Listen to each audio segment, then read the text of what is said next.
Welcome back to the item shop, experience points. Today I'm going to do something a little bit different from what I have been doing in the past with the item shop, where I just unbox something. Today I wanted to actually do an unboxing and then give my first impressions on the game itself.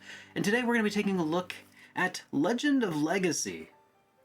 This is an interesting little 3DS title I have not yet had a chance to play myself. I really want to, and we will get to it at some point. Well, I will get to play a little bit of it a little later on, but because it's a 3DS exclusive, it's really difficult to capture footage from these things, so as a result I actually just kind of let it sit in my backlog forever, and, well, don't you love it when you ignore your problems, somebody else comes along and solves them for you? And that's what NISA did for me today by making an HD remaster of Legend of Legacy. This is a 3DS, or it was a 3DS exclusive turn-based role-playing game.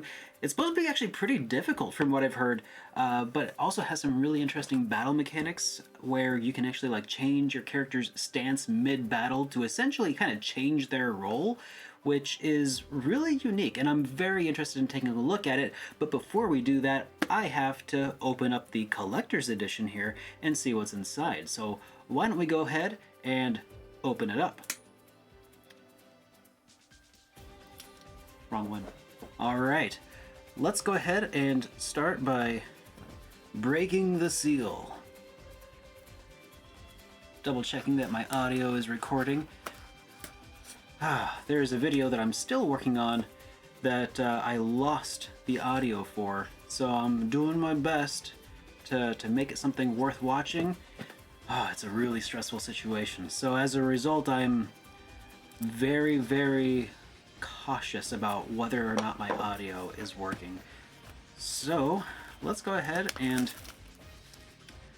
open her up here and see what's in the box. By the way, the art style of this on the cover is just absolutely gorgeous. I'm pretty excited already because I can see a couple things, but I don't want to spoil myself. Let's start with the... Oh. Yes. The Legend of Legacy Remastered soundtrack, the original soundtrack. This is by Masashi Hamauzu. Okay. Hope I said that right. Doing my best. This is a game that was made by Furyu for the 3DS, and it was brought over by NISA. I've heard some really great things about the soundtrack, so I am very excited to listen to it for the first time. Has looks like it has 10 tracks on the, according to the back. Yes, 10 different tracks. The art is not a booklet, it's just an insert here, but that's alright because I think it looks pretty dang good regardless. Can remove the CD so you can get a look at the map in the background here. Or you can get a good look at the reflection of all of my studio lights. There we go. Let's try that. I think that looks pretty good. Can't wait to hear it for the first time. I'm kind of going in blind here. And then next up, we've got the Chronicles of Avalon.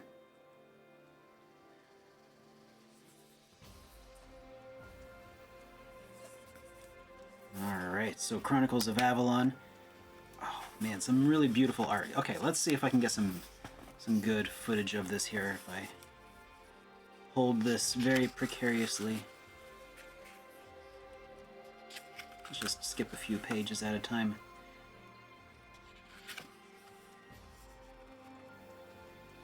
Isn't that awesome? Yeah, I don't know who any of these people are. Not yet, like I said, going in totally blind. But I can tell you that I love that art style. In the back of the book, they have some background art as well.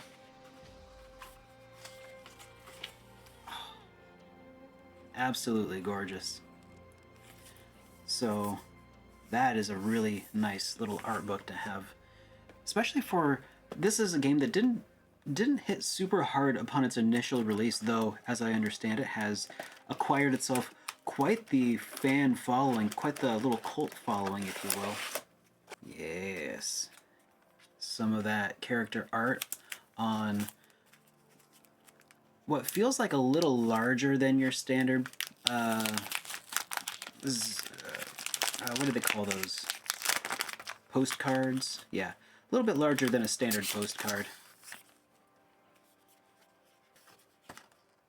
These are beautiful, and they are also double-sided.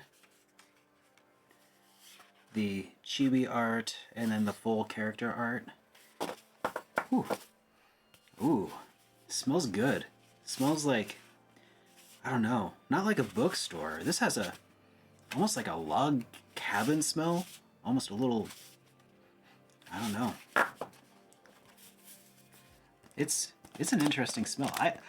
I don't normally go around sniffing games and such, but that has an interesting smell from, I don't know, whatever it is. I seem to have this association with it in my mind of like a new log cabin smell, like a lot of raw pine smell. Maybe not like pine needles, but like pine wood. I don't know. Maybe I'm just a weirdo though. Okay, let's be honest, chances are I'm a weirdo. So, we also have this. This is what got me a little giddy at the beginning. It looked like it might have been a cloth map, and y'all know how I feel about cloth maps if you've been watching my videos talking about the Lunar games or Legend of Heroes Cold Steel 3 and 4. But it doesn't look like this is a map. Instead, this looks like a full-sized art tapestry of sorts. Yes, yes it is.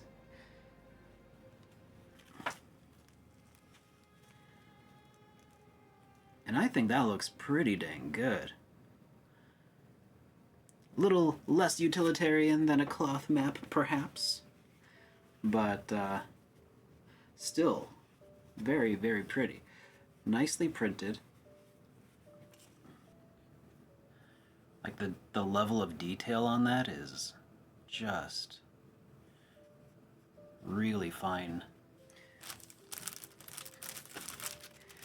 Now the question is, will I be able to put the cloth map back into the plastic? Okay. Not probably as good as factory, but not bad for me. You see my closet, you would know. It's not bad. I measure success a little differently here when it comes to folding fabric. Alright. And then finally, we've got the game itself, along with a couple of inserts here in order to help protect the some of the more tricky things here. It looks like this goes with the soundtrack. I might actually leave the soundtrack out so I can actually listen to and enjoy it.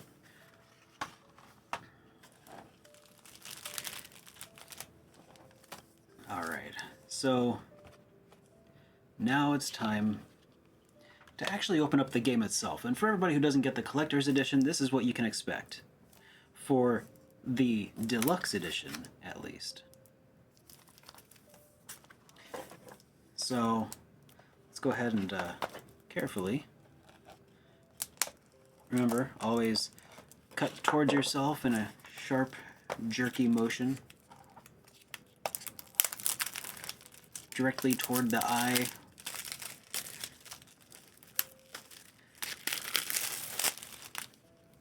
Alright.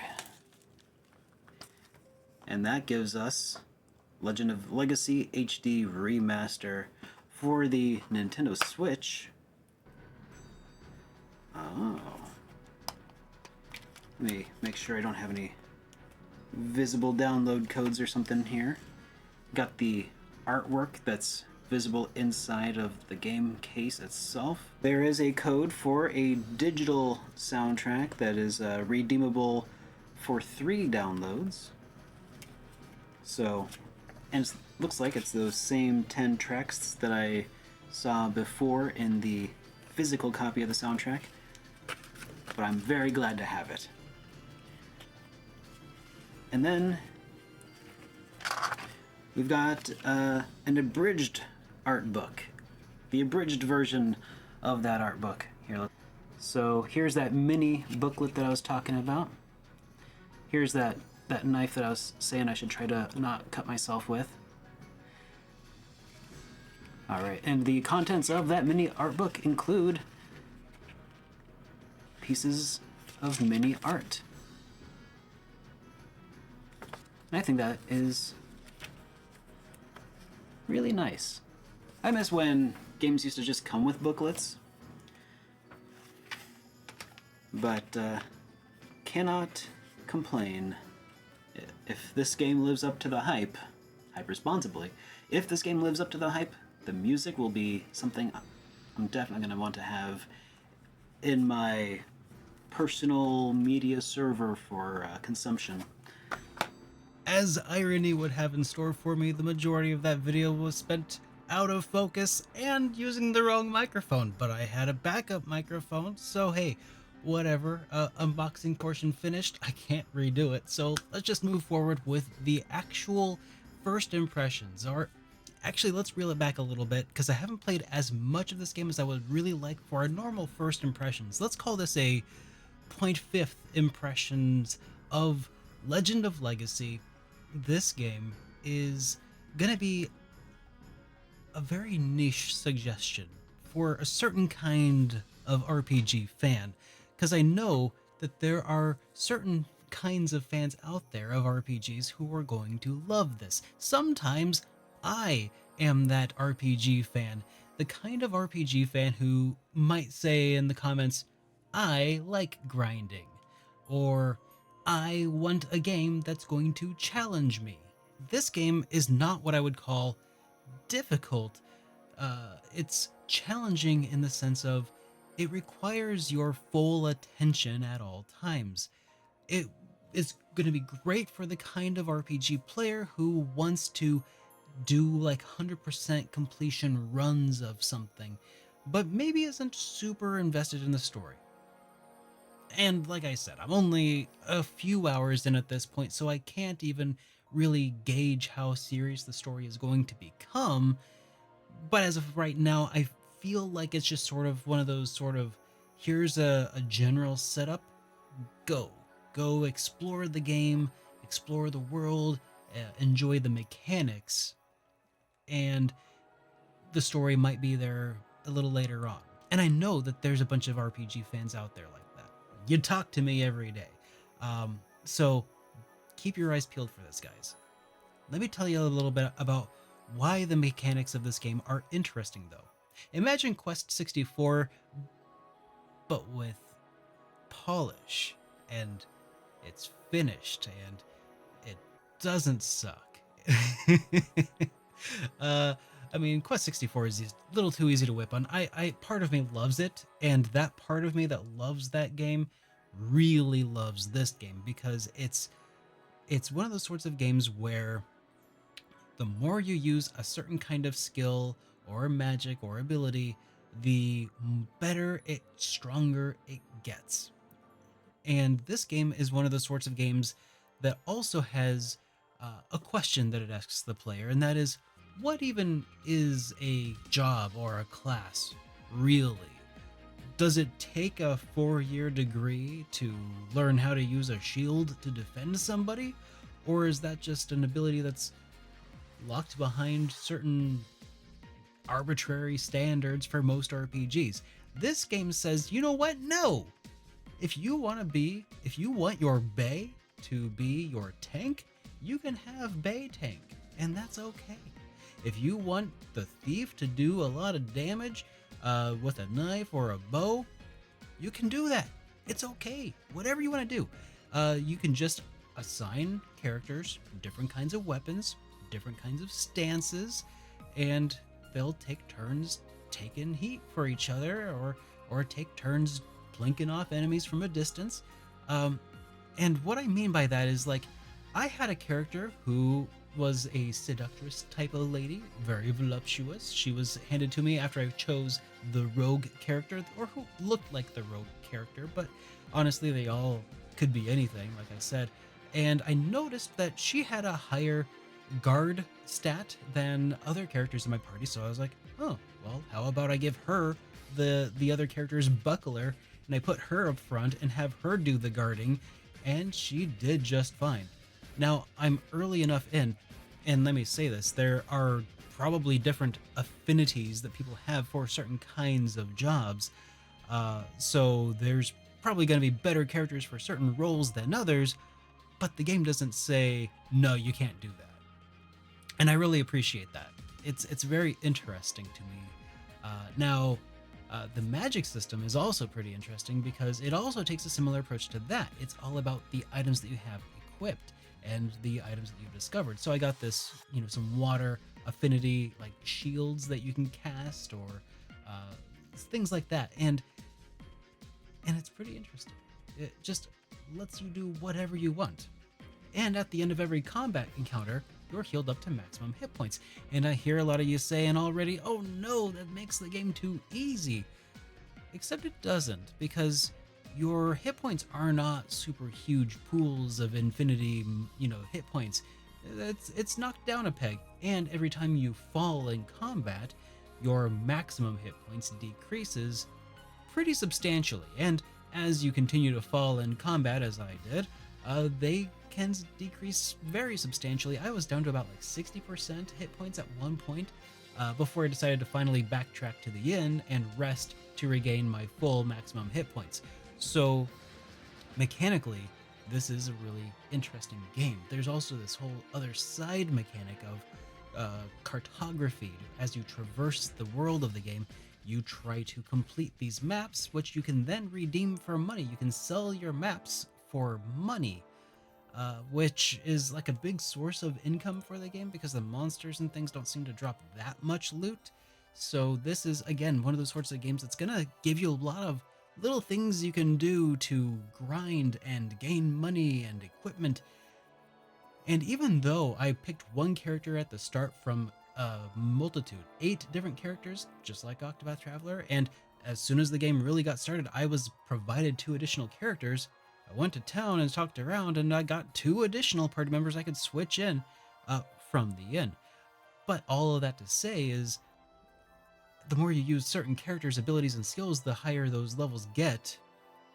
The characters in the back row, I don't think are reaping those benefits. I don't know for sure. Again, 0.5 impression here, but I worry that could mean I'll have to grind all of those characters separately. Hopefully there's going to be some rubber banding effect, if that's the case, that brings the back row characters up to speed really quickly. Otherwise, I could also see that being a draw for the kind of person who, again, is into a little bit of that, good kind of tedium, or it depends, I guess. Good or bad tedium, it's all a mental state of mind, right? So if you're looking for a game that could probably kill a lot of your time and doesn't feel like, at least at the moment, it doesn't feel super high stakes, but I mean, at the end of the day, aren't all RPGs just about saving the world from God or whatever? So, I mean, for now, it feels low stakes, but who knows what'll happen before long, I'm sure. There's probably a comet headed to the continent or something, or the world's gonna sink into the water. Who knows? It could be anything. But at least for now, it doesn't feel like a really heavy story. It just feels like a pretty low stakes game where, and I know that people who have played this have probably got all kinds of different opinions about this. And again, I'm not very far in, so go easy on me. But it feels like it could be a really fun game. if given a shot. And that should be the takeaway. First, no, 0.5 impression, half impression is pretty good. And I hope that you will look into this game and find out from others if they think it's worth your time. Take a look at what they show and what they talk about, and listen for yourself and determine for yourself if you think it's worth your time based on that information. Because I can easily see this being a very divisive sort of game. I don't think it did super well. I don't think it sold like gangbusters, but I know that there's a strong, dedicated cult following for this game. And that's because there's a certain kind of player out there. And again, sometimes I am that kind of player who will eat this sort of thing up.